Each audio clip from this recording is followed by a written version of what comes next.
equipo número 1, conformados por servidor Gustavo Nangusé y el ingeniero Jorge Martínez. Vamos a explicar a continuación el funcionamiento de un sistema de llenado de un tinaco a través de un telecontrol con respecto a una cisterna. Como primer punto tenemos 6 variables que van a ser el estado de llenado de tanto de la cisterna como del tinaco.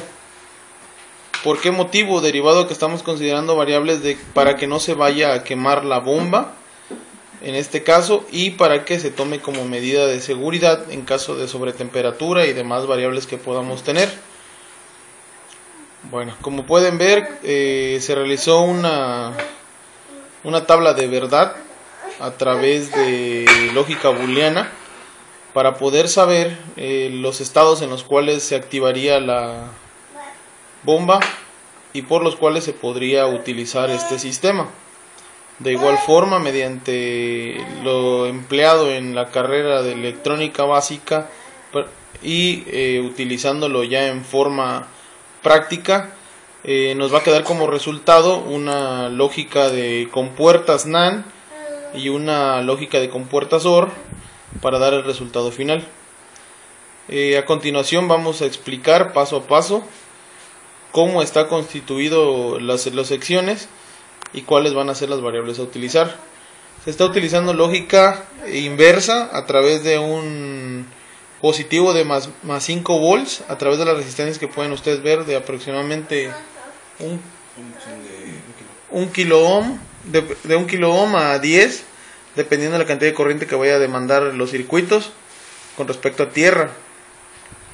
Al igual, estos entran a las lógicas que se tienen que utilizar en compuertas NAND y compuertas OR, y con esto dando una variable de más o menos 5 volts por estado prácticamente, o es un 0 o es un 1 lógico, podemos utilizar lo que es la salida de la compuerta.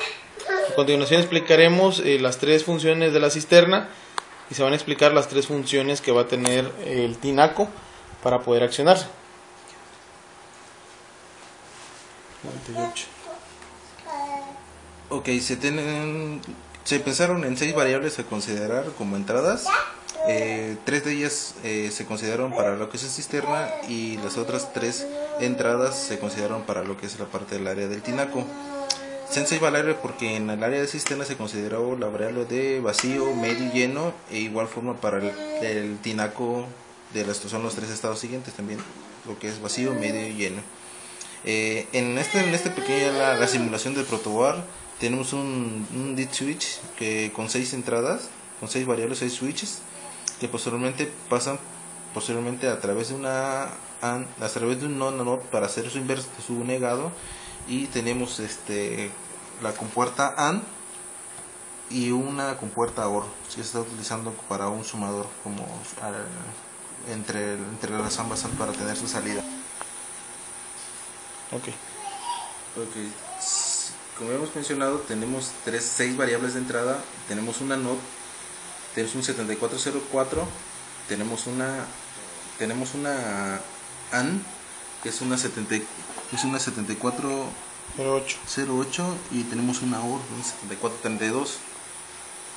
Utilizamos la lógica de TTL del 74 porque son los circuitos que tenemos a la mano, y tenemos un LED indicador que lógicamente este LED indicador es la simulación de una bomba hidráulica para poder realizar el llenado. Lógicamente este circuito se puede emplear utilizando una etapa de potencia para poder controlar hacia la bomba. Lógicamente los switches están simulando la entrada de los sensores. En todo caso se tendría que buscar cuáles son los sensores óptimos para poder utilizar este pequeño circuito. Ok, como mencionábamos, tenemos las resistencias que nos están haciendo lo que nos van a simular la entrada de los sensores para la entrada de las compuertas. Las primeras 3 entradas del dead switch que van del 1 al 3 son los 3 sensores que le corresponden a la cisterna. De la posición 4 a la 6 son los sensores que le corresponden al tinaco. 1 es para vacío, 2 es para la cisterna media y 3 es para la cisterna llena. 4 y 5, 6 es obviamente es para el tinaco, pero 4 es para el tanque, tinaco vacío, tinaco a la mitad y el tinaco lleno. Así como tenemos ahorita las posiciones de los Uchinon, estamos simulando que tenemos tanto la cisterna como el tinaco están completamente llenos. De hecho, con 6 variables de entradas tenemos 64 posibilidades, 64 posibilidades de combinaciones posibles por las 6 entradas que nosotros tenemos. Lógicamente la gran mayoría de esas combinaciones se desechan porque son estados que no pueden existir, es decir, como tener el sensor lleno y digamos el estado del como el tinaco lleno, y que podemos tener el tinaco medio, el tinaco vacío apagados, porque es un estado que no existe. No podemos tener el agua arriba del tinaco lleno y sí, los otros dos sensores sin detectar la presencia de agua. Entonces es un estado que no existe, pues lógicamente la bomba no debe de funcionar. Pero sí se consideraron los siguientes estados: cuando la cisterna esté llena y el tanque que esté a la mitad del tinaco, la bomba se debe accionar. Es decir, tenemos del 1 al 3, que simboliza la cisterna, está completamente lleno. Que del 4 y 5 estamos estimulando que el tinaco está a la mitad. Lógicamente la bomba se debe accionar para que el tinaco vuelva a llenarse. Al momento de que nosotros accionamos el D-Switch, es decir, que ya estamos simulando que el tinaco está completamente lleno. Lógicamente la bomba debe de apagarse. Lo mismo debe suceder cuando el tinaco está completamente vacío. Pasa de medio de tanque lleno a medio y estamos simulando que está vacío. La bomba debe seccionarse. Posteriormente si lo imaginamos, vamos a pasar del estado vacío, pasa por el estado medio del tinaco y posteriormente se va a estado lleno. Lógicamente se debe de apagar. Consideramos otra variable más en el caso de que ningún sensor tenga presencia de nivel de líquido y la bomba pueda accionarse. Esto puede ocurrir en un momento dado, que realmente el tinaco esté completamente vacío o seco y siempre y cuando la cisterna esté llena o la cisterna esté a la mitad, la bomba debe de funcionar para que vuelva a pasar por sus siguientes estados: de pase de vacío, pase a medio y posteriormente pase a lleno. Aún así lo podemos hacer cuando la cisterna está a la mitad. Cuando la cisterna está a la mitad y el tinaco se esté vaciando, ahí el tinaco estamos simulando que está a la mitad, pero posteriormente vuelve a llenarse, se acciona la bomba, vuelve a llenarse y se vuelve a quedar lleno. Lo mismo va a suceder cuando tenemos el tinaco a la mitad.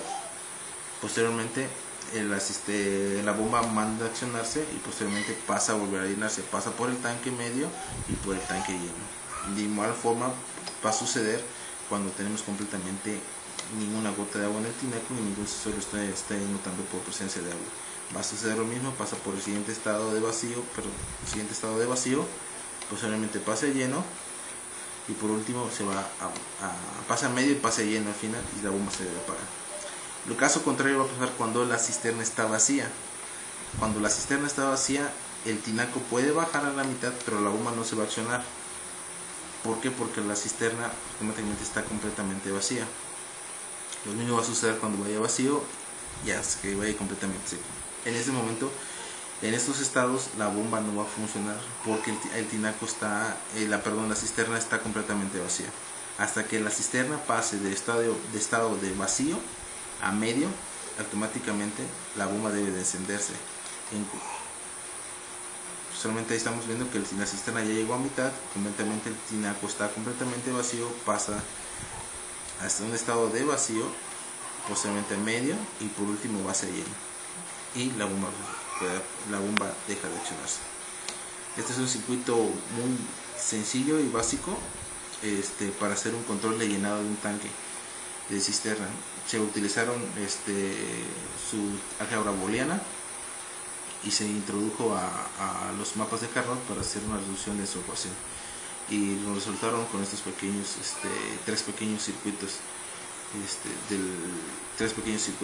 Normalmente pudimos haber empleado, digamos, un circuito menos, porque normalmente nos pudimos haber empleado los inversores, porque pudimos haber empleado con puertas NAND o con puertas AND, y en todo caso la compuerta usamos la compuerta OR.